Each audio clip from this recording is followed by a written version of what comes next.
got some nice long. Welcome back to the Unbearable Sports Podcast. I'm your host, Brad Barron. Make sure to like and subscribe if you are out there on YouTube. We have a great show for you today. We are going to be breaking down the Washington Commanders. But before we go into that, we are going to be breaking down some rumors that are going on about the Carolina Panthers. And joining me, as always, for these preview shows, Mr. Johnny PayPal. Mr. PayPal, how you doing? Doing pretty good, Brad. Not too shabby. I mean, just Monday, so it's been okay getting into the week and everything. But how are you doing? Yeah, I'm doing well. So the whole reason about going on Mondays. So thank you everyone that is in the chat and is able to watch this and bear with our schedules. I mentioned this last show. We don't know when the new baby's coming. So we thought, hey, let's just get this done on Monday, just in case if we have a new surprise edition throughout the week. So get it done early. And also it shakes up our schedule. So thank you for being a little bit flexible, but I'm excited today. We got a lot to go through. What we're going to be breaking down is obviously the big game, Commanders, Thursday Night Football. This is why Amazon paid all that money. They paid so that they can see the Chicago Bears versus the Washington Football Team, right? And just every game has been absolutely awful for the Thursday Night Football. I think this one would be kind of fun. Like it's two kind of scrappy teams battling it out, hopefully. So this might be the first good Thursday Night Football game. We shall see, but I'm excited for it, mainly because I'm a fan, mainly because I enjoy the team. But what we're going to be breaking down before this is just the Panthers news. There's a lot of discussion, a lot of rumors floating around, and pretty much every single team is saying we're going to get someone from the Panthers. Then we're going to go through the key additions and losses for the Commanders so that we understand the roster a little bit better, break down the positions, and we have a new little twist for you guys that are listening. And last, we're going to be breaking down the game predictions. I am in the lead with the tied with the simulation. So at the end, too, one of my favorite things is we'll run a simulation live to see what what AI thinks, who they think is actually going to win. But let's get into the Panthers news. So why are we talking about the Panthers today? Well, you might have seen that Matt Rhule just got fired from the head coach of the Carolina Panthers. But when that happened, I believe it was Adam Schefter broke too, that the Panthers are looking to potentially trade a lot of players on their team to other teams and try and accumulate some draft picks. So instantly, Twitter was ablaze of DJ Moore everywhere. So, hey, pal, I just want to ask you, when you hear that the Panthers are looking to trade people, who are you hoping that the Bears would go at? Like, who would you go after if you are the Bears GM? I mean, my first thought, too, was also DJ Moore. I think we think of, like, Brian Burns as, like, the probably best player on the Panthers team. Like, he's an absolute elite edge player. Obviously we need that. So I mean, hey, I'd be down if we got him, but I think DJ Moore, especially after recent just talking about the receivers a lot and kind of just seeing all those drops from Dante Pettis, and almost really just needing a number one receiver. And like I think that's kind of DJ Moore would be perfect to be like, okay, we got a number one, and then Darnell Mooney can go back into his number two spot because he seems a lot more comfortable as a number two than a one right now. Yeah, I think a lot of the people that were Darnell Mooney is not a number one truthers out there are probably, you're probably low key smiling a little bit like, yeah, because he hasn't looked good. He hasn't looked great, but he did separate a whole bunch. But actually, perfect right here. Sophisticated out here. Sophisticated thoughts. You read my mind. To me, Robbie Anderson is someone that it would most likely be available because DJ Moore just signed a new deal maybe a year ago or so. So I don't know how available DJ Moore is actually going to be. And with the new coaching staff, or with a shift in the coaching staff, maybe he gets more time, maybe he gets better looks, and then he gets more production, right? But I do believe Robbie Anderson is a really good option, especially because they owe him a bunch of money next year. I believe that it was 20 something million the following year. But if you remember with the Bears and Khalil Mack, they were pushing all the salary back, but after we traded him, his salary was only 20 million a year for the Chargers. So it kind of spread out, it was more reset. So hopefully with Robbie Anderson, if we were to trade for him, hopefully then we get that a little bit it gets brought down a little Yeah. bit more so it's a little bit more tolerable, but I like it. He's a deep player that you think of Justin Fields. Justin Fields loves to throw the ball deep. Robbie Anderson is someone that you could probably get for a fifth, a sixth because of his salary. They just want to move on from him rather than DJ Moore, where you're probably going with the second, maybe even a first, which I wouldn't do a first. But Mhm. Robbie Anderson could be someone that you get for a low draft pick. And now you have a number two wide receiver. Now you have two legit, number twos on the Yeah. outside. So I'm fine with that. Yeah, no, I completely agree with that, and I know, I mean, we've kind of talked about it too. Is there's not really any good number one overall Yes. receivers next year. So, we could sacrifice like a high round pick if we needed to for DJ Moore because we do need a number one receiver, and it just doesn't seem like there's any good free agents really out there, and the draft class doesn't seem Well, insane for receivers. I would push back about the draft class at least, but I, Okay. I would I would strongly say yes. Like if anybody looks at the free agents class this year, it's terrible. Like it's basically all the same people that got 1 year deals. So you're talking Juju Smith Schuster, you're talking you're talking Byron Pringle. It's pretty much all the people that got those 1 year deals are open now, and all the good ones are gone. And I think Mhm. going off of that too, yeah, you could maybe draft like a Smith and Jigba or um, like there's a lot of other people out there that you could get. And we don't know until the draft season's really coming around, like who's the top guy. But I feel with all of this, if you trade for one of these wide receivers, you at least have a chance. Like that person's going to be good this year and should be good the following year. When you have someone on a rookie deal like Justin Fields and you have so much money to throw around, like you might as well trade a six for something like this. The only thing that I don't love, especially if you're trading like a second for DJ Moore, part of me is kind of screaming saying, "Hey, when you do something like that, you have to factor into the salary, right? Like the whole money ball idea. If you trade a second round draft pick for say DJ Moore, you do need to factor in that's about a $2 million cost controlled player. So maybe you have $18 million left to spend basically if Mhm. you really kind of factor both sides. You can't just say it's a second for him. You have to also factor in the salary cap as well that you are basically taking on because that could have been someone else that you could have signed. So yeah, wide receivers definitely an option, but I do like that. I do love the idea for the trade. But PayPal, I also have another person. I don't know how big your list is. I put Taylor Moton as someone to be on the lookout for too. He's a Okay. right tackle. Yeah. He's a sturdy right tackle. It never seemed like the Bears love, Larry Borum or Tevin Jenkins, especially Tevin Jenkins. Yeah. He can't practice on Wednesdays, I guess. But I think that right side, that Taylor Moton has a high salary cap, and they might be just trying to move him off the books, right? New regime. If they're bringing in a new regime, they're trying to just get draft picks. That could be someone to at least target because, what are they? Are they just doing a fire sale and they're saying everything must go? Or are they saying, hey, if you want this guy, it's going to cost you? Then that's when you just kind of pull back. But he is someone to at least look at if they don't love Larry Borum. Yeah. Yeah, I like that one a lot. Um, I mean, I kinda hinted at my next one too. I was kinda looking at Brian Burns.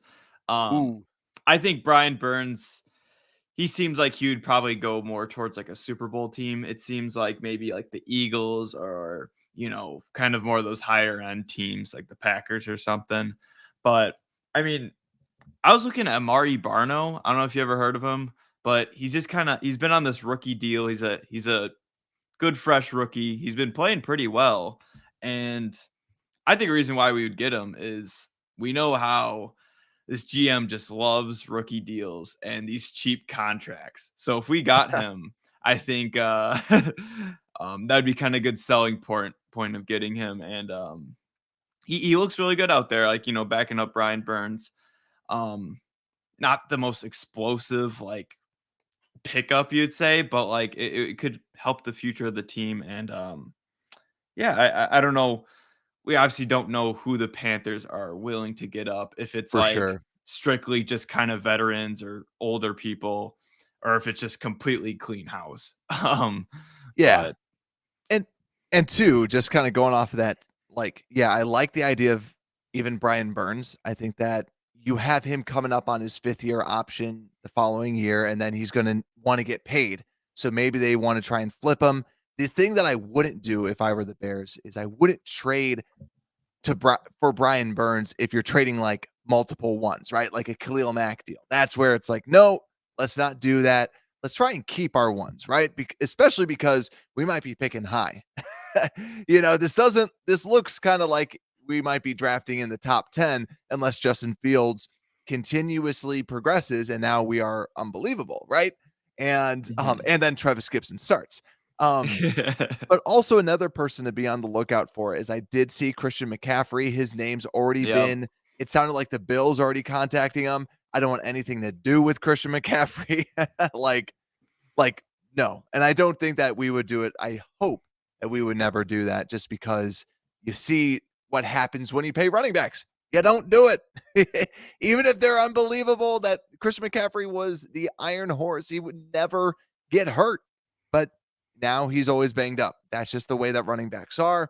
So we'll see. But anyone else? Because I was looking at Shaq Thompson. I don't know, that would be an older guy though. I don't know how this regime, if we'd want true. it kind of an older person kind of coming into this younger regime. But hey, if maybe we got rid of Roquan, Yeah. who knows if that's like kind of their thought process. But we could never get too many linebackers. I mean, besides Roquan, Morrow hasn't looked amazing. Matt Adams just anyone besides Roquan and Morrow, you're just kind of like it doesn't really matter. Sanborn is up Is a and beast. running, but Is a yeah, god. he's a Is beast. a god among men. Yeah. Like we already know. They can't But put him yeah, on the field because he's just that good. but I think middle linebacker or just any linebacker position is kind of one of those positions where I'm like, if they can get any help, Yeah. I'm Yeah. happy with. Same with the cornerbacks. I mean, I think of JC Horn, but Yeah. I don't obviously think we that don't they're gonna know trade they're not any gonna of get rid of JC Horn. Yeah. He's insane. Only other people that I just want to bring up real quick, just because I know Reload's been out here in the chat, like, yeah, we gotta put Patrick at center. I was thinking about interior players. They don't have a lot. Like they have Austin Corbett that they just signed, but I don't think that they would trade him, especially because they just signed him and to a pretty hefty deal, and even a Pat F line as well. Those people just have they're either 1-year deals or like high. But the only other person too is just Derek Brown. Derek Brown's having a bounce back. He is a defensive tackle. The way that I would phrase it is him coming out reminded me a lot of Akeem Hicks, where he was just a big guy that would just use his muscle. His first year's not so great. This year he's been doing well. So maybe you're paying a premium on one good spot, on one good play for 1 year. But he is someone that they might be trying to, yet again, we don't know what people are trying to do with this, but I think ideally, I think what it boils down to is go after DJ Moore. Don't go too crazy. Like don't go number one, right? But Mhm. see what they have out there, see what you want, right? And also for anybody out there on YouTube, let me know in the comments, who do you want from the Carolina Panthers because is it DJ Moore? And how much would you give up for DJ Moore as that number one? And as what PayPal said, it's not a good free agency class, especially for wide receivers.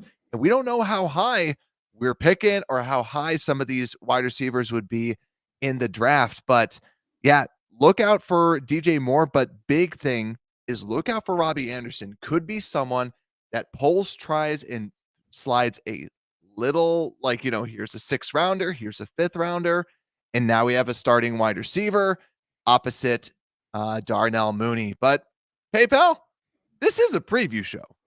Yeah, it is. This is a preview. Maybe we should preview the Commanders. But before we go into that too, it's kind of like what we normally do. We got to break down the injury report, but since we're recording this on Monday, I don't really have one. But what we want to just keep you in the loop on is look out for Samuel Cosmi, Jahan Dotson, and Chase Young this week. Chase Young, I just did some quick searching today, and it seems like they're pessimistic that he's most likely not going to play on Thursday, which is great for us because he's a beast. It sounds like his ACL tear was a little bit more severe than expected, so it looks like he needs some time. But still, something can change during this week. But also Samuel Cosmi, their starting right tackle, did not participate at all last week. We got to look out for that. Short week. Hopefully he's not out there because he's a good right tackle. Then also Jahan Dotson did not participate in any practices last week. Yet again, rookie wide receiver. Hopefully he doesn't play. Just more news about the Chicago Bears too. N'Keal Harry was activated today, so we're going to be breaking that down. Big news. I know that was a question that we got yesterday. N'Keal Harry is activated, so he's most likely going to be playing, which is exciting to see.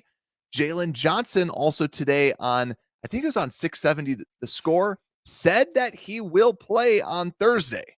That's huge, Brad. That's huge. It is a player saying that, but remember, I think he was limited on Friday, so hopefully he will be playing. And last but not least, keep an eye on Alex Leatherwood. He is eligible to return this week, but maybe if they don't feel like, all right, we need this guy today, maybe they don't activate him yet. He can still practice with the team. So the team might be saying, there's no rush. Let's wait how many days for the practice so we have like another roster spot, because I still feel like they're not going to play him. They want him to be, brought into this. They want him to progress and then put him out there. I don't think he's going to play a single snap this entire season. Oh, entire season, Brad. I could see that because, I was thinking of, I'm thinking N'Keal Harry too, like what they're going to do. And we saw like what they did with Velus Jones Jr. Even though he was back and ready to play, they brought him in very slow. Like basically he had like maybe one offensive snap the first time he played, but he was only really doing returns. And then finally within a few weeks, we see him actually, do the end around and actually do, actually do something in the offense. So sad enough to say, I want to see N'Keal Harry and Alex Leatherwood out here, but they might be a little slow to bring both of them out. Alex Leatherwood definitely a lot longer, which I agree with you, Brad. Agreed. And yeah, maybe he's out there on special teams for like a field goal or something like that. But I don't see them wanting to throw him back in there. Like he's had so much pressure with the Raiders. So I think they don't want anything on him to kind of shake that confidence. They want to develop him. They want him to be good. They want him to also, his entire contract is guaranteed. We have 3 years of Alex Leatherwood. So they want to maximize this investment, even if it's just a backup. They want to maximize them. So but let's get into overall the Commanders' additions and losses. And PayPal, I hope you like this picture that I love that picture of Carson Wentz. It's really scary though too. You could make a horror movie out of just that picture alone. This was such a hard photo to find. Like for those listening, you probably have seen the photo. It was like this is our quarterback one, and it's just this gross picture of Carson Wentz like zeroed in on his face, every wrinkle just accentuated. Got the varsity jacket on, looking like he's the captain of the high school football team. And I it just is not it's not flattering at all. I will say PayPal, I was gonna make this like every single slide just has that in there, but Just have him hidden in every slide. yeah, but yeah, it's such a great picture. It was That'd be really hard to find interactive. though. It That'd was be an hard. interactive thing for our viewers, just on YouTube, just interactive. Can you find Wentz? Yeah, where's Waldo? Where's Where's Wentz? Wentz? Where's Yeah, Wentz? I Yeah. like it. But let's go through the additions and losses. I was actually not gonna add this, but it's so small that I'm like, might as well. Basically, their key additions. Carson Wentz, quarterback, obviously. We know that. Jahan Dotson was the wide receiver that they drafted out of Penn State, doing pretty well. Andrew Norwell was the offensive lineman, offensive guard that they added, who's kind of bounced around the league. And same thing with Trey Turner, another guard, yet again, bounced around the league. But their key losses, Fitzmagic, Ryan Fitzpatrick retired, DeAndre Carter, wide receiver, left, Brandon Sheriff, the all-pro guard, left, and Landon Collins, the former Pro Bowl safety. Don't believe he's on a team right now, but Mhm. he's no longer on the team. But really, like nothing really stands out. They didn't add a lot of people. They didn't add a lot of talent. They didn't do much. Brian Yeah. Robinson, I guess, too, is Yeah, another Brian guy that, Robinson. That's the from what I've heard from I was gonna say Redskins fans, Commanders fans, basically Robinson is their best player. At least that's what they think. Like he's just been outstanding. So that's someone, I'm kind of excited to see and if we can stop him. yeah, exactly. We got to see him. He's the person that recovered from getting shot in the leg. So great recovery, great story that Yeah. he's back. Like, thank God that he's back. I hope that his redemption, his amazing game is not against us though. um, but let's go through just the actual preview now. For those that are big fans of the show, we are switching it up a little bit because our running gag has been whoever gets the Bears passing offense is always going to be pessimistic and and everything else, right? So what we're going to do today is we're going to break it down into 3 sections on offense and 3 sections on defense. So starting with the Bears offense, we're going to break down PayPal's got the passing attack, then I have the line, and then PayPal finishes it off with the running attack. So PayPal, you have this Bears passing attack. So the wide receivers, tight ends, and Justin Fields against the Commandos or Commanders defense. This is like the hardest They're team to be going like, what? commando. Here we Yeah, go. what is your name? But a little bit about them before we get started too, just from their defense, is they are the most like in the middle defense that I could see. They are 14, they're 12th in passing yards allowed, and or 12th for the most passing yards allowed, and they are 19th for the most rushing yards allowed. So literally they're just right in the middle. Like there's Yeah. they're right in the middle with both of these things. But also, I found out something new today. DVOA you have to pay for if it's on a Monday. So I'm Oh not paying for man. that, but I can guarantee you this Washington football team defense is probably right in the Middle of the middle. pack. But PayPal, Yeah. how are you feeling about this? I'm feeling not too bad. I mean, especially after our, huge second half for our offense last week, we actually saw like a confident quarterback out there. Like Justin Fields actually seemed kind of happy. Even though that run that Justin Fields had kind of got called back. I know we always keep talking about it, but even though it was called back, I think it was really good for him. Like you could see Cole Kmet run up to him and like kind of laugh with him and have a good time with Fields. And I think he really needed that. I think now he's just kind of in this more positive headspace. This game wasn't his fault. We don't have all these media members pointing fingers at him. So I'm optimistic about Justin Fields this week. I think hopefully Dante Pettis can actually catch a dang ball. Hopefully he's out there with Mooney actually in the jugs, like catching balls, because he Yeah, obviously the jugs have been working with Mooney. I sure. mean, that insane one-hand catch just lives in my mind. It's just he does that every year. I mean, he's a phenomenal talent. I'm glad we got to see him. Um, but Brad, I don't know about you, but I really want to see St. Brown. I feel like we kind of saw him like the first 2 weeks. Hmm. He was kind of the main receiver. But we haven't really seen him. I mean, I don't know if he's just not kind of in the right places, if the plays that they're calling aren't really made for him. But I liked what I saw from him like the first couple weeks, and then we just kind of lost him. And now it's like, where's St. Brown at? Yeah. Like I think he's due for an explosive play, I think, So Yeah.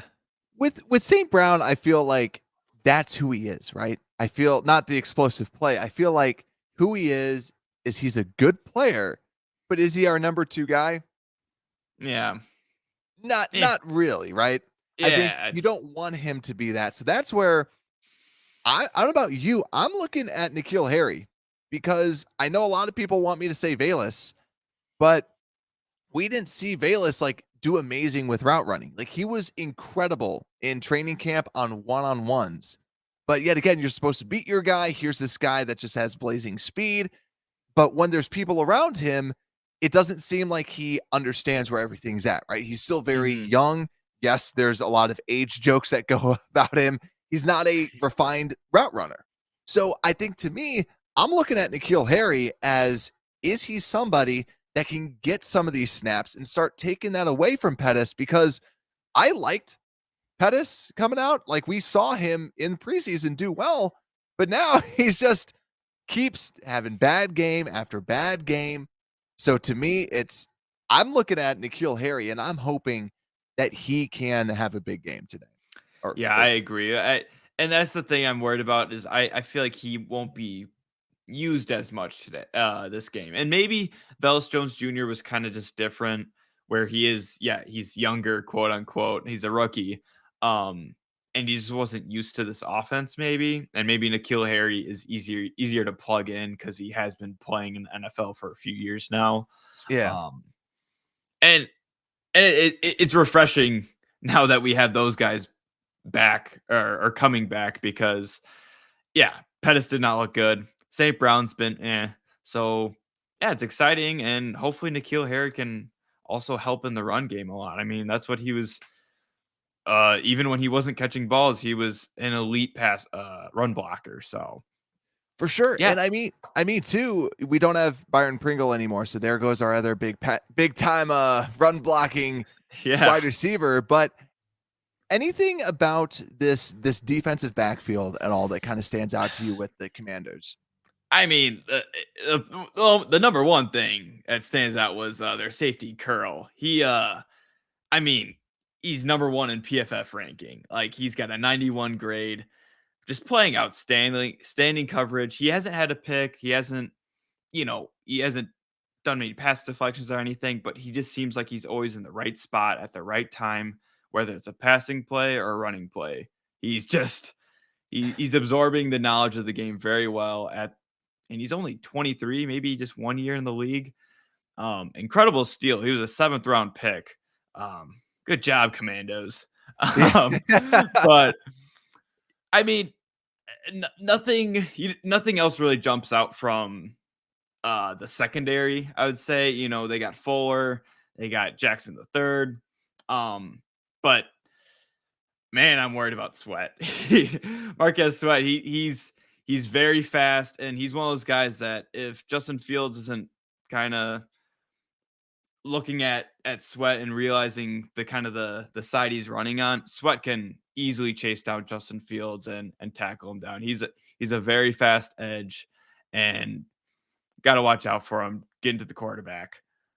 Yeah. And yeah, I'll break that down with the O line and everything. But yeah, he's ferocious. But even when I'm looking at this too, Kmet to me, I get nervous because Cole Holcomb is a solid coverage linebacker in the middle, and I think that middle of the commies defense is a little is decent, right? When you have Curl, when you have Holcomb, they're solid in the middle. And yeah, it might not be another solid game for Cole Kmet, but PayPal, anything else you have to say before you give who you think has the edge? Not too much. I'm disappointed Cole Kmet. Hopefully I mean, it seemed like he had a breakout game last game. Um, but what, he only had like 3 or 4 40, catches. yeah, 42 yards. So hopefully we can get him more involved. But I think even though they look decent on the secondary, I'm optimistic just how the boys played last week in the second half. Okay, so who do you have for this passing attack? So for the defensive backs versus our wide receivers and quarterback, who do you think has the edge? Man, Brad, that's tough. I mean, if we got N'Keal Harry back and Velus Jones Jr., I'm gonna say us for the first time probably you've ever heard in the show. Is Wow. Okay, I I let's don't know. go. I'm optimistic in Justin Fields, like I kind of said before. I think I think this is kind of his breaking point. Like finally the media isn't blaming him for everything that goes wrong. Like we saw his leadership, we saw how he was just fighting for every play. He had pretty good pocket presence. I mean, he should have been sacked a lot more times last week. And what, he only got sacked like once or twice with like Yeah. 12 pressures. So he was escaping the pocket really well. Um and yet again, as long as we just kind of put the ball in his hands and not just run the ball every single down, I think this would be really good for our passing offense and just Justin Fields' confidence. Because last week our running game wasn't doing well, so we're like, okay, we have to feed it to him, and he delivered. Okay, so passing attack. The first passing attack edge goes to the Chicago Bears. Let's go. So we Yeah. are up 1-0 so far. So now that leads me to the offensive line. And I know Reload has a comment up here about the offensive line. You think Patrick is going to play center? I still don't think so. I still don't think that the Bears are ultimately going to switch anybody up, right? And Eberflus was asked about this today with the offensive line in particular. Is he going to switch anything up? And he said, listen, we're going to play the best five no matter what. And I feel like no matter what, Patrick is their boy. Love Lucas Patrick, even though to me he's the worst might be the worst offensive lineman. He's played honestly like the worst offensive lineman, even maybe even worse than Sam Mustipher. Oh, Maybe a that's little bit hard. better. That's Yeah, hard, yeah, yeah. Brad. I can't go there. He's better than Mustipher. Let's just get real here. But he is playing out of position. You brought him in to be your center, and they asked him that, and he's just kind of gave a typical coach speak non-answer. That's where press conferences don't mean a lot until you get to some of the players where something might slip. But ultimately, when you're looking at this offensive line versus this defensive line, right? To me, it's all about Sweat, right? Like Sweat, like what you were saying, PayPal, is insane. So Sweat, I think that he had a couple sacks last week. Like he was just unbelievable. He is fast. He is big. He's gonna be all around our quarterback. And when there's fast defensive linemen, they can typically try and run down or almost get Justin Fields. Montez Sweat is a good player. And this is also assuming that Chase Young is not out there. If Chase Young is there, this is a different defense. They are going to get to the quarterback if he is out there. But here's the thing too that gets me nervous, right? Sweat's going to be going against Braxton Jones or Larry Borum, and honestly, they've played pretty well. Both of them are kind of that top 16 in tackles, right? Jones is 27th, Borum is 35th, and if you divide that by 2, it's almost the 16th for their respective position, left side and right side, right? So they have been doing decent, but my concern is in the interior.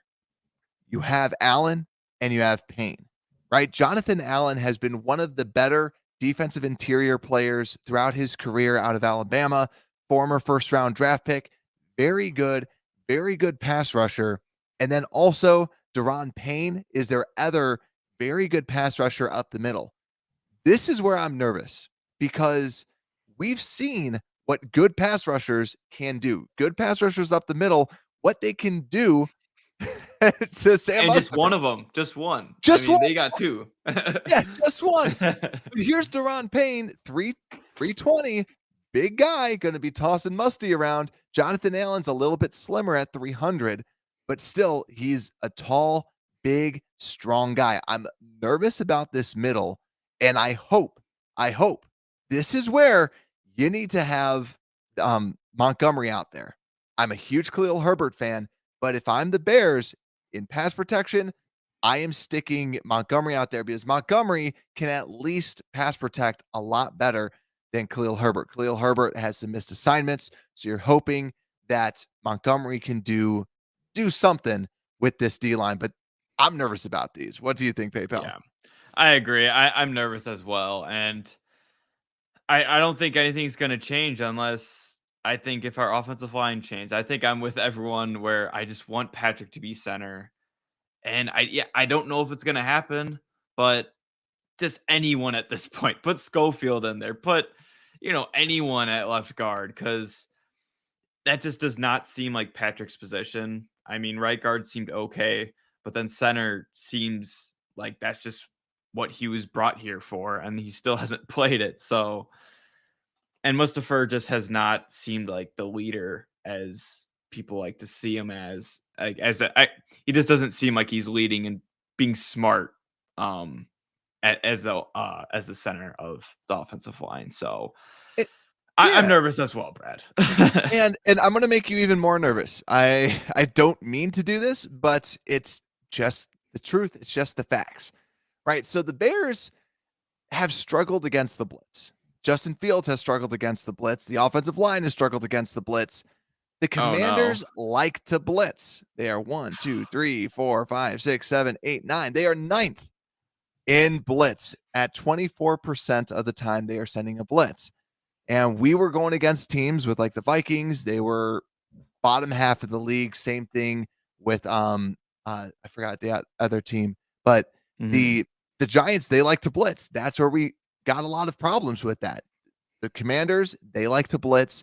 And from a sack percentage, they are 7th in the league with 14 sacks. Wow. They get to the quarterback. They are 8th in pressure rate.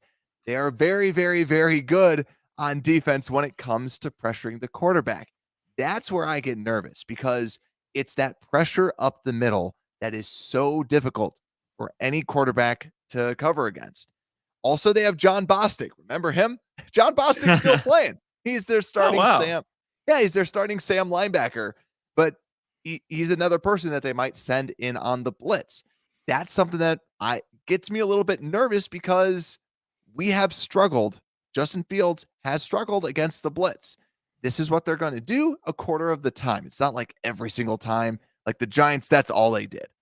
So we weren't going to win that matchup from a pass rush perspective. But I think overall, if I'm the Bears too, I'm looking at Lucas Patrick, and I wish that they would do this.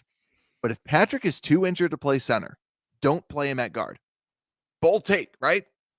But he hasn't looked good. He hasn't looked that good at that guard spot. In my opinion, if he's not fully healthy to play the position that you brought him in to do, Michael Schofield could be a bigger upgrade. Now, Schofield isn't amazing, but Schofield can give you competent play for a short period of time. And that's where I at least like that if Patrick's not there. Will that happen? No. Will Patrick be center? No. We all want Patrick to be center, and I posted out a poll. Everybody, majority of people want Schofield to be the left guard. On Twitter, on YouTube, that's what we were all saying. Put in Schofield. And put in Schofield, I know some people want Riley Reif. That would be an interesting thing because he hasn't played guard. But yeah, it's just not going to happen.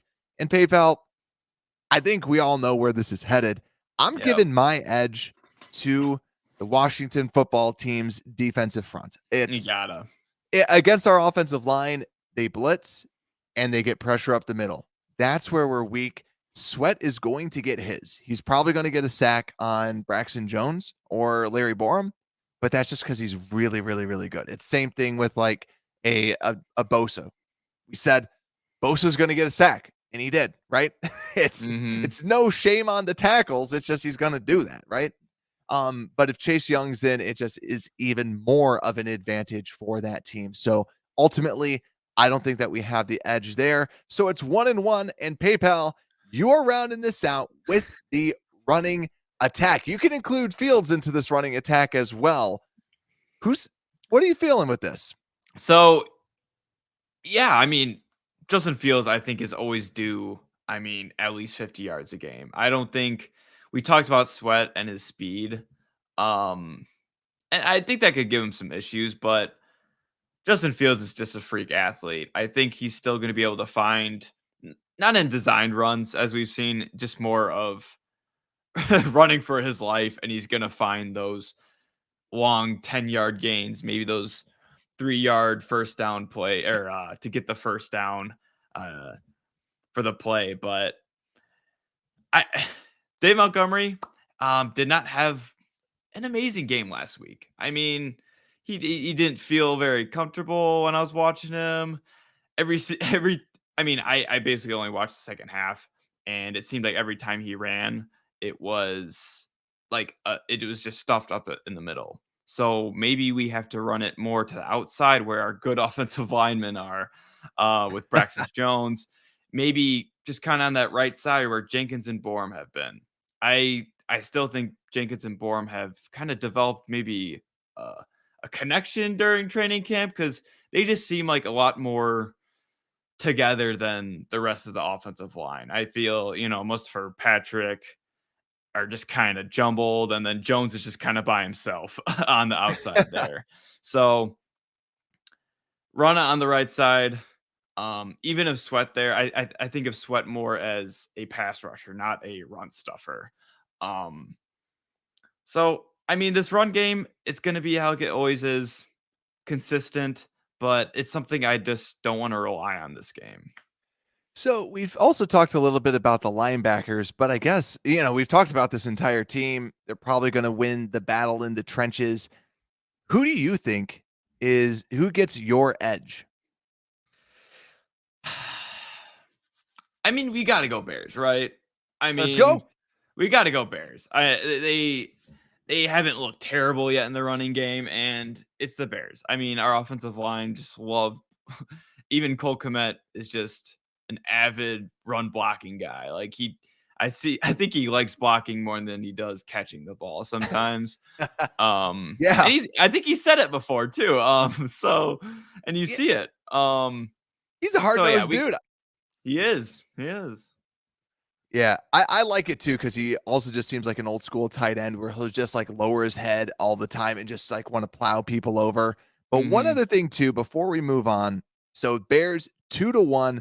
Only other thing I'm going to bring up is the Washington Commanders have the lowest percentage of drives ending in a turnover, which is 1.6% of drives have ended in a turnover. They only have one interception. They don't turn the ball over, which is awesome to hear. Yeah. So I really like that. Interesting little nugget right there. But I believe too, another thing too was, I think they have the least number of plays per drive though. So they do force a lot of 3 and outs. And I think a good portion of that is because of the pressure that they can get you. So you need to try and string together a drive when you can. They've also allowed the 6th least net yards per drive. So they are good at stuffing you, but they're low towards the lower bottom end on scoring drive. So what we need to do is we need to capitalize. When we have a good big play, you have to capitalize on it. You have to punch that in. Don't be discouraged just because you didn't score amazingly, right? You didn't, or don't be discouraged just because you got a 3 and out, right? You don't need to do that. Get your head on straight, get right back in it. So some interesting nuggets about that defense, but let's switch over to our defense, where I feel like a lot of Bears fans now, we aren't as optimistic about our defense anymore. Especially when you look at the PFF ratings. We are now officially the worst team according to PFF ratings. Let's go. So let's get a little award there. but still they love Jackson. They love Brisker, Vildor. Vildor graded borderline elite. Just got to share that because just kind of adds more to Vildor. But let's go to this defense. I have this Bears passing attack. So the passing attack, that really the secondary versus the wide receiving core of the Commanders. Now, I just want to bring up the Commanders receiving core because this is pretty good. You have McLaurin and you also have Curtis Samuel. And if Jahan Dotson's out there, this is honestly one of the best trios of wide receivers out there. Dotson has played very well. So he's someone we definitely got to be on the lookout for. He's really been used heavily in the red zone as kind of their go-to red zone target.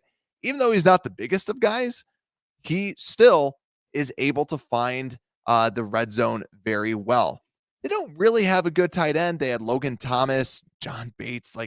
I'm not in love with Thomas. I think it's all about the defensive backs going against good wide receivers. We saw good wide receivers last week with Thielen and Justin Jefferson, and even like some of their backups are pretty good too. This is going to be borderline up there. I don't think Terry McLaurin is anywhere near. It might be a hot take. I don't think he's elite. He's a great wide receiver, but I don't think he's elite like a Justin Jefferson. So, I mean, elite, I put that in rare company. Like, you are most likely going to be a Hall of Famer. That's like when I call you elite, you're like, all right, a couple more years, you're in the Hall of Fame. Terry McLaurin, he's good. He's very good. He's great. But I think, though, the story of this is going to be down to our defensive backs taking advantage of Carson Wentz. Carson Wentz is going to do something bad. If he's pressured, he's going to do some idiotic thing. That's what Carson Wentz does. So to me, this defense has to take advantage of those turnovers. Also, Jalen Jones is not going to be out there. So since it sounds like Jalen Johnson's going to be starting, if Johnson's starting and Vildor's on the other end, dare I say I'm confident? You just have to kind of check out who Gordon's on, right? Because Gordon then becomes that weak link. But then ultimately, your defensive backs are good. Brisker, Jackson, right? You got Smith and Morrow. We're talking about pass coverage here. They're good. And honestly, I really like this matchup, especially if you can capitalize on Wentz, who's like a bad version of Kirk Cousins. I guess what's your take, PayPal? Yeah, I great comparison. I think Carson Wentz is one of those guys who like pass 400 yards and have like 3 touchdowns, but he'll lose you the game. You know what I mean? Like he'll throw away the game somehow. Like he'll throw a pick that just costs you a bunch, you know, like even though he passed like 400 yards, like it doesn't matter that he passed that many yards. Like he didn't score or like, you know, there's a terrible pick. But I agree with Jalen Johnson back. That's going to be huge. I mean, we saw Jalen Jones. He had like 12 tackles, just not because he's out there like just absolutely being a beast and getting all these tackles. That's because the person right in front of him that he can't cover is getting the ball. So he just tackles them. But I think we've seen, you know, improvement from Gordon. So I think if Jalen Johnson is back, Gordon won't be as picked on as he was it week 2 or week 3? He was against the Packers. He was just absolutely just getting tortured, and it was very sad to watch. But I mean, this past game, maybe just because Jalen Jones was the kind of schemed player that the Vikings were like, just target this guy. He's a rookie. It's his first time starting. Target him. So maybe Gordon just looked better because of that. He wasn't the guy getting picked on. But I think I am more confident about the secondary than kind of we have in week 1. Yeah, and also too, I'm just peeking at the PFF grades right now on my other screen, and something that I just want to kind of call out: the run defense grades for our cornerbacks are not that bad. Kindle Vildor is the 5th best run defense grade for cornerbacks, 86.9 grade. That does not surprise me, Brad. Right? That does not surprise me. I haven't seen him miss a tackle, and maybe maybe I'm like got these Vildor glasses that I just can't see him when he does a negative play, but like he he's been looking good, Brad. I can't He believe I'm has. saying that. He has been looking good. Like usually it's like, oh, he's okay or like not too shabby, but he's looking good. Yeah, and I think that's where, like, ultimately, to kind of put my bow on this, when I came into this, I was feeling like, "Okay, I'm gonna give this to, the Commanders," right? No way, I'm gonna Brad. You're give my not doing edge. it. But that's where I'm not, because chances are Dotson's not gonna be playing, and chances are Jalen Johnson is going to be playing, right? He said that he's going to be playing. To me, Jalen Johnson and Jalen Johnson to me gives us the edge. And Josh Lopez out here, yeah, we win the game with Jalen Johnson on the field. Yeah. Yeah. Jalen is very good, locks people down, and against the Commanders, when he's out there, you're talking about taking away half the field. You're talking about taking away one of these wide receivers. And if it's Samuel and McLaurin, we got a Kindle Vildor. You know, we got Yeah. we got the upgraded Kindle out here, and he's shutting people down. So I'm all for it, right? I'm all for Yeah. Kindle Vildor and Jalen Johnson. Jones, thank you for coming in. We just needed you as a gunner, but thank you for your service. And we just need to check out Gordon to see how he does out there. So I really like this. And honestly, I think too, we haven't mentioned this. I would keep Vildor as the outside corner when you have Jalen Johnson back. Because I know we all Yep. wanted Gordon out there because it's like, okay, get the rookie out there. Why would we ever want Kindle Vildor out there? But just let the rookie play that one position. Just have him focus on that slot. And yeah, if Jalen Johnson gets banged up or God forbid Kindle Vildor goes down, uh, then you can have him play the outside, but let Vildor play his side, let Johnson play his side, and then you got Gordon just focusing on that that slot corner spot. I like it. But I'm Yeah. giving it ultimately the edge to this Bears defense, this defensive Wow. backfield, because of the injury, factoring in injuries. I think that ultimately we get this. So, PayPal, I'm giving us that edge. Now, you have the Bears D line Oh versus the gosh. offensive line of the Commanders. How are you feeling with this? Yeah, we got a flip flop, of course. I mean, their offensive line is not the best. I mean, when you look at it, their best offensive lineman is Charles Leno Jr. And I don't know if you remember him, Brad, but I never thought highly of him as Yeah. a Bears player. I didn't Um, mind him. I was a Charles Leno supporter because I didn't think he was that bad. Like, the way that people are crucifying him like he's the worst tackle of all time, yeah, like, yeah. treating him like he's just, "Oh my god, he's horrific." Like, he's not that bad. Yeah, it's like it's just because our whole offensive line was just terrible, And and it's he like, can't run. He's not a good run blocker. Like, that's the okay. big thing. He can stick in front of his guy for pass blocking. He sticks in front of his guy for pass blocking and gets a bunch of penalties. So I think that's where, Yes, like, the penalties, right? yes. Oh, Yeah. that's his middle name, Charles Penalties Jr. Well, no, but yeah, it's one of those just very ugly battles, I would say, Brad. It's sad to say, but we're not looking up a crazy offensive line. This is probably the worst offensive line we faced this year. I mean, it seems like Yeah. we're always facing at least one excellent tackle. Um, and this is finally one of those weeks that it's just only one, and the interior is always not good. And this is our time to hopefully capitalize, but just every week there's just no capitalizing on it. And I mean, obviously I listen to the podcast when I'm not on the show, Brad, but yeah, maybe it's our defensive line coach that just Yeah. isn't getting this unit together and teaching them actually how to, I don't know, like work together or do the right moves and really prepare them against the person they're facing against, the one-on-one matchups they have against their guards and the tackles.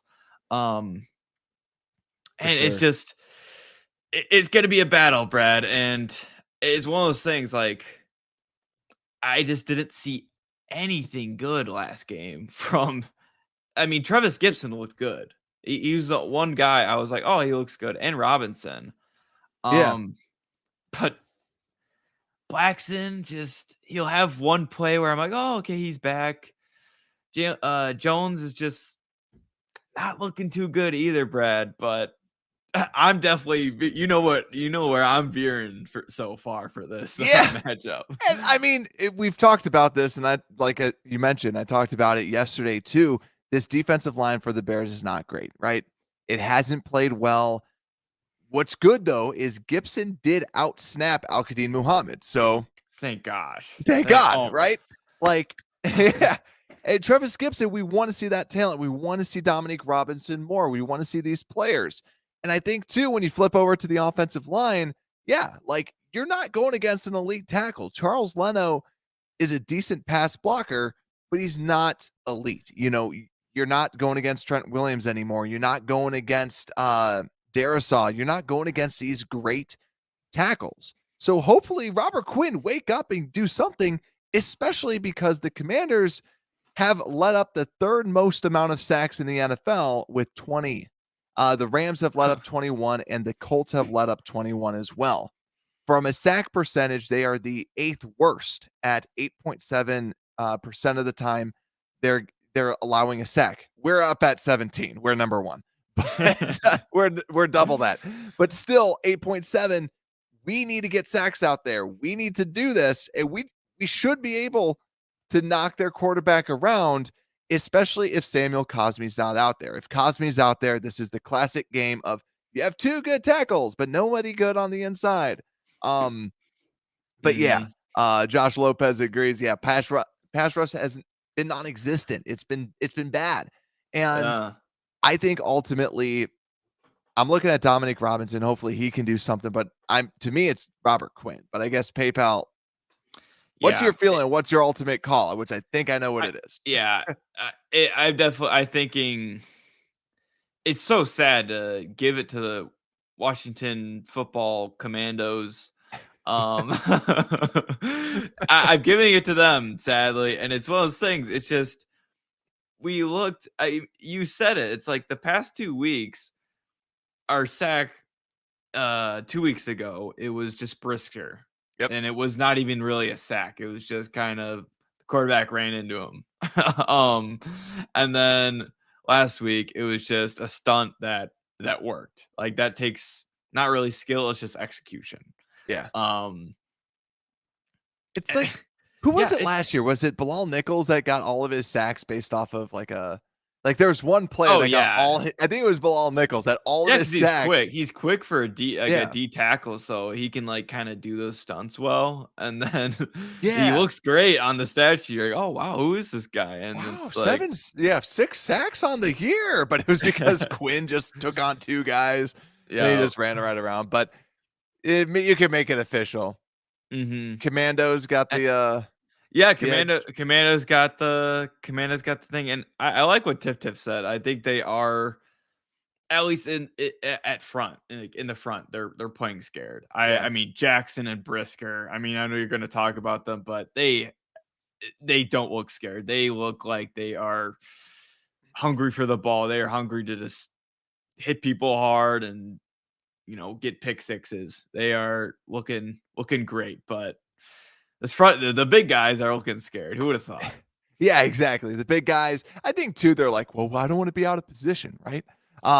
So yeah, I think that I definitely agree with you there. So overall, we got the Bears leading 3-2. So this could be the game changer.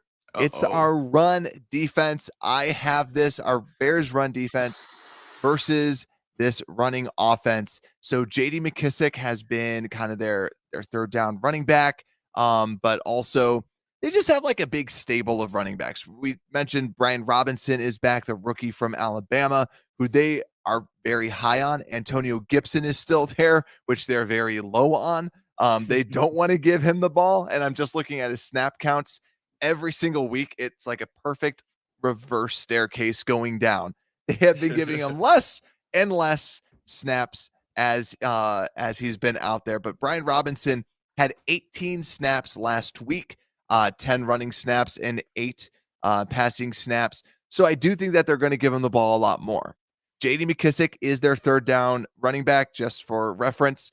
Last week, 24 passing snaps, only 2 running snaps. So if McKissic's out there, chances are it's going to be a pass play. Yeah. Right. If you saw, I mean, I don't know if you saw the last play that everyone was talking, like when Carson Wentz threw the pick, like it was big debate of like what they did wrong and everything. Like their fans were pissed. They were really mad. And it was like they had McKissic out there.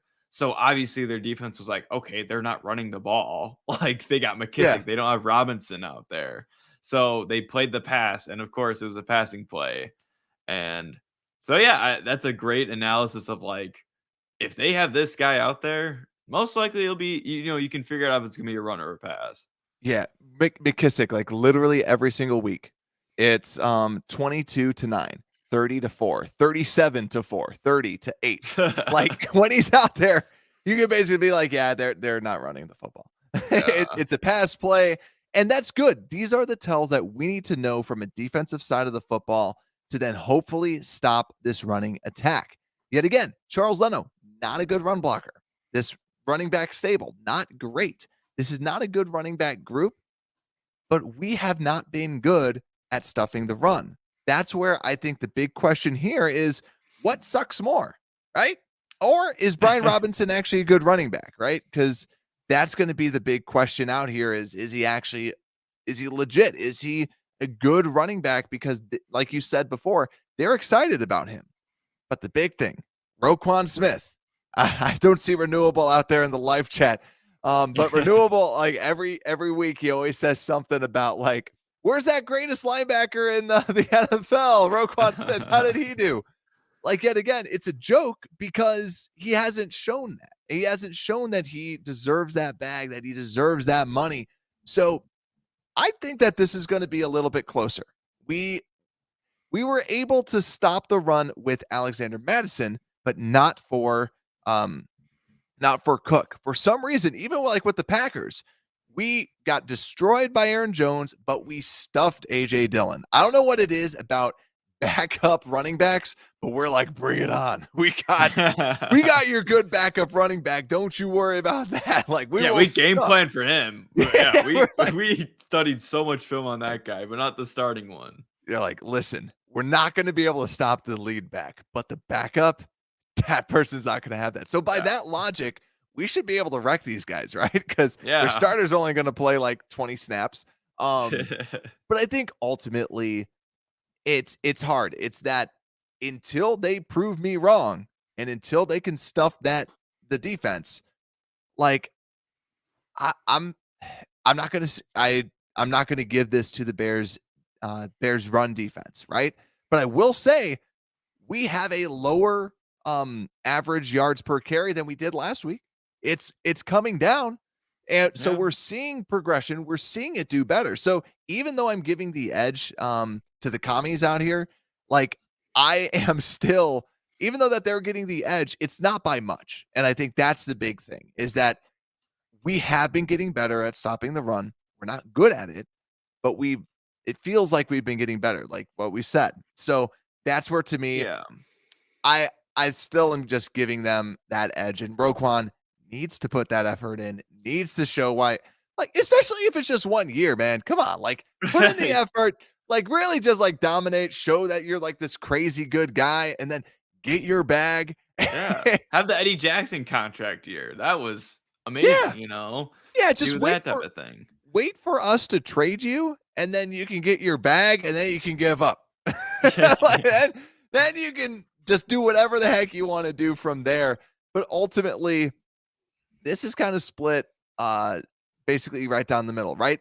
They have the advantage on the line, but it seems like we have the advantage everywhere else. Like I said, that running game is going to be, I think it's going to be right down the middle. So I think ultimately it leans towards the Bears, but this is where it's secondary, the passing attack, like you said, we should have the overall edge. A PayPal? Do you know what time it is? because we've gone through the Yeah. offense and we have gone through the defense. So that leaves us with the special teams review. So PayPal, I know that you like this because I watched the game with you. Do you want to give Blackwell some love at all, or Yeah, I like I got the jersey coming in. No, I low key I love like underrated, like, or not underrated, but like low key players that like, I love DHC. I love DeAndre Houston Carson. I was a big fan of him. He was one of those guys last year where we were like, okay, he's actually like bright spot in the defense. Haven't seen enough of him this year, but Blackwell just keep doing stuff that, like on special teams, like week after week. Sadly, he was like so close of getting that 1 yard stop on the punt from that phenomenal punt by Gill, the guillotine. I like it. But yeah, I mean, we haven't seen an amazing return yet. I was really expecting right as Velas was coming back, we'd see like a kick return or a punt return or something. Haven't seen that yet. Santos doing great. You know what it is. Gale is still one of those guys I am just so surprised with, Brad. Yeah. I think he's been doing phenomenal, and it was sad seeing O'Donnell go, but I mean, I think he's better.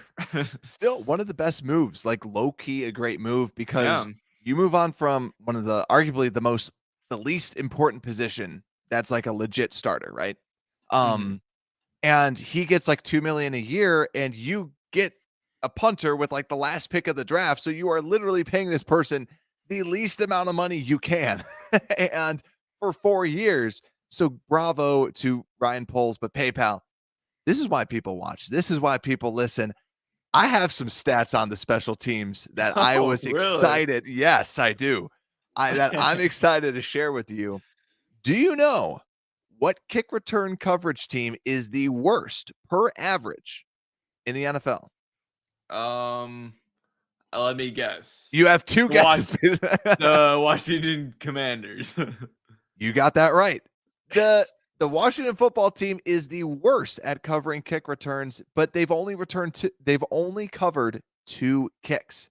So I don't know why. Maybe they just keep kicking in the back of the end zone, but the average is 42.5. Someone didn't score a touchdown. Maybe they just ran it all the way down, but there's been 2 kick returns, average of 42.5 yards per kick return. So Wow. they don't allow people to return the kick, so we probably won't see it. But on the flip side, their punt return coverage, yeah, that's right. I got punt return stats. Their punt return coverage is 6th best at 5.3 yards per punt return. So something just to be on the lookout for is that Velas, if he gets more than 5, we're going to be doing a little bravo. It's a good punt return coverage team for what it's worth. But I would love to see him break something out there, but I guess the kick returns, we probably won't see a lot of Velas, so hopefully he can get involved in the offense. But PayPal, anything else with the special teams? No, I've just been happy with the Bears special teams. Like, there's been no hiccups, besides the Velas Jones a couple weeks ago, but they've been looking pretty good. Like, it's a solid unit. It's always good when you don't have to worry about them, That's how it should be. Exactly. And PayPal, we shouldn't have to worry about them. And I think that PFF has them ranked as the number 3 overall special team. So let's go. Let's go. But let's go to our game predictions, though. Our game predictions. PayPal, last week you wanted to go bold, and what did that do? It was close, Brad. It would have happened if. I couldn't predict. I couldn't predict Amir fumbling the bag right there, but yeah, you looked at me while we were watching the game and you're like, guess who had him winning? Me. And you're all pumped. And unfortunately, the Bears lost last week. You and the simulation both picked dubs. Me back in the preseason predicted losses. This week, I predicted a win in the preseason. The simulation, when I did the original simulation, predicted a win. We'll do another live simulation on the show like we do every other week, like we do every week. But PayPal, how are you feeling this week? Are you going I saucy with an L or are you going with the dub? so I always want to say the R word, the skins. Oh, okay. I was But like, no, why? not that R word. Yeah. It's like, makes no sense. I signed a contract in middle school. I can't say that word. Oh, But but um I think so. They're the same every year for me where they look like they have all this talent. Like you said, it's like they got McLaurin, they got all these receivers, they have Sweat and all these guys, but they just don't win games. Like, why is that? And I feel like there was a lot of controversy over just kind of the whole organization, like everyone that owns them.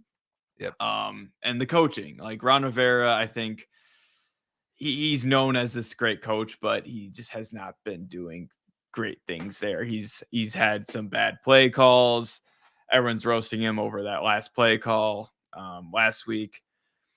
And I mean, that's why they lose games. That's why they're 1-4. They do not have the talent. It seems like kind of a coaching issue on both ends of the ball, offense coordinator, defense coordinator, head coach. So I have it as a win, Brad. I mean, we talked about that.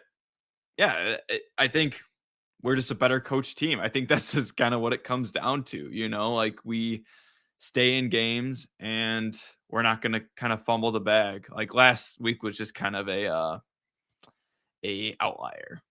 Yeah, I agree. And so any bold predictions, like bold stats, one on offense, one on defense, if you will. I have one for the game, and Okay. I'm saying 8 sacks total. Whew, Man. man. So I don't know if that's going to be like 8 sacks on us and 0 sacks. Okay, 8 sacks total. Okay, I was gonna say 8 sacks total, like in the whole game itself, like with both teams combined. I mean, we talked about it.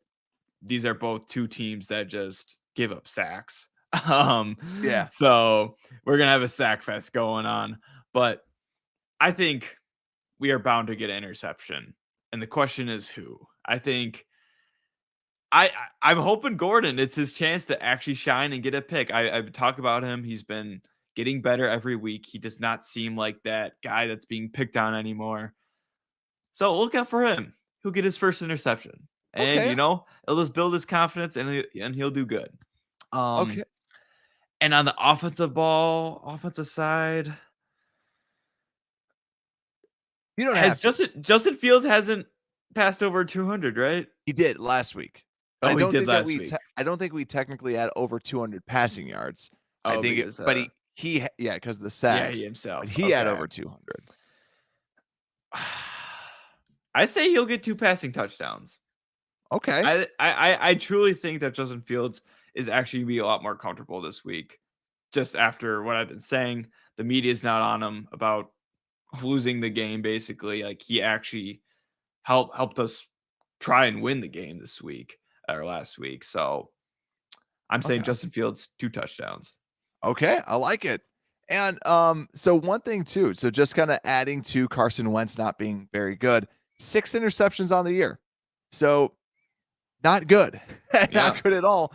And here they say 20 sacks. So Pro Football Reference or ESPN, one of them must be off because I believe I had 21 as as what it told me. Maybe no, it was 20.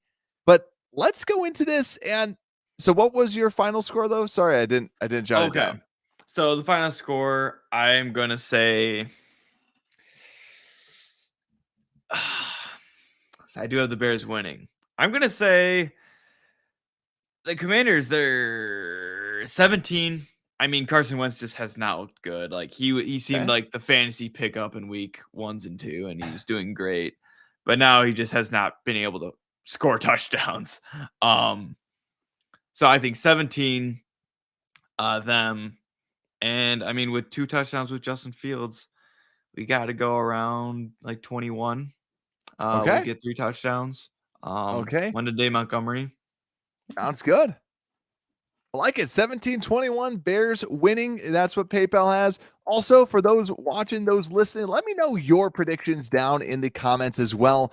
Yeah, mine, I got to go with the Bears too with this. Even though that I think that this team has not looked good. I think like as a team, as a unit, this team has not been great. And also, we preach the hits philosophy, right? We've lost 2 games because of stupid fumbles. And we've committed a handful of penalties, right? Like week 1, it looked great, but we got to get back on that. We got to get back on the wagon of the hits principle. And also, too, looking at the stats from them running the football, Antonio Gibson 3.2, JD McKissick 3.8, Brian Robinson, their savior, 2.4. So this looks like a Bears running attack to me from the Matt Nagy era. But yeah, they're not well coached. I think ultimately we win the game. I'm going to go 24-14, 24-17. I think ultimately the Bears end up winning, getting a couple interceptions. Yeah, I think that the Bears get 2 interceptions.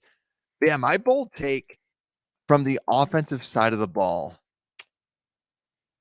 Oh gosh, this is always difficult because of the pressure. The pressure is going to be hard, I think. I'm going to say the Bears as an offense gets 400. I don't know, 400 is a lot for us, right? Yeah.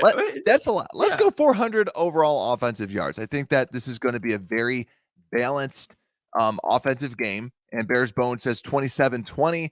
I think then also, I think that's going to be the bold take. And I think ultimately, from a defensive side of the ball, I do think that they take the ball away. I think that let's go 3 interceptions. That's going to be my bold take. 3 interceptions or 3 turnovers. I'm gonna chicken out and just say 3 turnovers. I think that's gonna be 3. It's gonna be 3 turnovers. 3 interceptions would be insane. That'd be awesome. I wouldn't be surprised though. Thursday night, yeah, and like you got Jalen Johnson out there. You have Kendall Vildor, the man himself. I think with Brisker just getting more comfortable in his role, I think the secondary is good. You get an interception from a Roquan Smith or a Nicholas Morrow comes up big. But yeah, we'll see. It's going to be, they're going to be duking it out in the trenches. We're going to be duking it out, crazy enough to say, in the secondary. Like in the outside, from the outside, that's how we're going to be trying to attack them and duking it out. But yeah, hopefully Justin Fields can come away with this. But I think ultimately Bears win 24-17. But PayPal, are you ready for the simulation? I got to get this thing set up. Let's do it. Yeah, I'm ready, Brad. I mean, that thing, it's like watching like I don't even know, just it's so fun to watch. And I feel like, I mean, it was always right. So last time it was a little bit of a fluke. Yeah, but it's almost always right. So it didn't factor in Amir Smith-Marset. It must have not had him on the team. He didn't have him in the roster. Exactly. Yeah, I didn't have it on the team. So there he is. Yeah, he's in the roster. I see it. Now we'll lose because of it. Yeah. So we're simming it up right now. Let's see. Bears with the win. That was pretty fast too. 56.4% chance that the Bears ultimately win. That's what the simulation is giving. And hey, they got Justin Fields over 200 yards now, where normally when we run these simulations, it's not even close to 200. It's like 170. But also we're seeing, let's see, some rushing yards. They don't like Montgomery with this 24, Khalil Herbert 34. They like a little bit more. I was hoping that they were going to have 400 yards overall, but so that it could at least kind of capitalize. But I think, especially when you have Justin Fields running, I think that we could get the dub. But yeah, Chicago Bears 56.4%. I just want to see if I can glance a little bit at some of these things from quarter4.io. Yet again, not a sponsor. They just they've given me this through Belly Up Sports, so I can kind of see. So, but overall though, they are saying that the Commanders have a 58% chance of beating the Bears. But we won in the sim, but overall they're saying that. And they put the over-under at 35. So they do not think this is going to be a high-scoring affair. But honestly, the Bears score some points. That's my thing. It's not pretty, but we score somehow, some way. We do. But I think ultimately Thursday should be a pretty decent game out there. So PayPal, I knew that this was going to be a long one, especially because of all the Carolina Panthers. So thank you, everybody that's still out there listening, still out there watching. I know you liked what you saw. Go out, rate 5 stars if you're listening to the show. Or also you can just subscribe, comment. It helps with overall engagement, helps get this show out there to more people. Tell your friends about it too. Like, we're trying to build something with this. So thank you guys, everyone out there, so much. But PayPal, anything else before we got to go? Man, I'm excited to see those orange jerseys Thursday night. I don't know what the Commanders are wearing, but we're wearing the orange helmets and the orange jerseys Thursday. So yeah, you got these bad boys. Yeah, those bad boys. For those listening, they look so sick. I love those helmets. But why do we have to do it with the orange jerseys? Exactly. Like, this is a sick helmet. This actually isn't like the exact replica. This is more metallic. I thought that the metallic looks super cool. Like, these things are freaking sweet. But yeah, like, honestly, the whole orange jerseys with it's just way too much, right? It's the pumpkin, Halloween's coming up. To me, it's like you should have gone black with like an orange stitching, right? Ooh. Like, so if you want to go like full Halloween, like a bear claw stitch. Yeah. Oh, I like that. Rip in the jersey or something. Yeah. That is sick. Yeah, and you have that black jerseys with the orange stitching, like that's full blown. We couldn't lose. That's Halloween. Like, that's Halloween right there. Like, if only we were playing on like actually Halloween, because I believe it's on a Monday. That would have been dope. So yeah, Bears, Mr. McCaskey, friend of the show, be able to hook us up with that. But yeah, I'm excited for this. Hopefully we come away with the dub. Hopefully we can be 3-3. But hey, if we lose, all that we're going to say, if we win, we're happy. If we lose, we're happy because we get a better draft pick, right? So I'm always rooting for a win, but hopefully let's see Justin Fields keep on progressing. And with that, Unbearable Sports Podcast, we're out.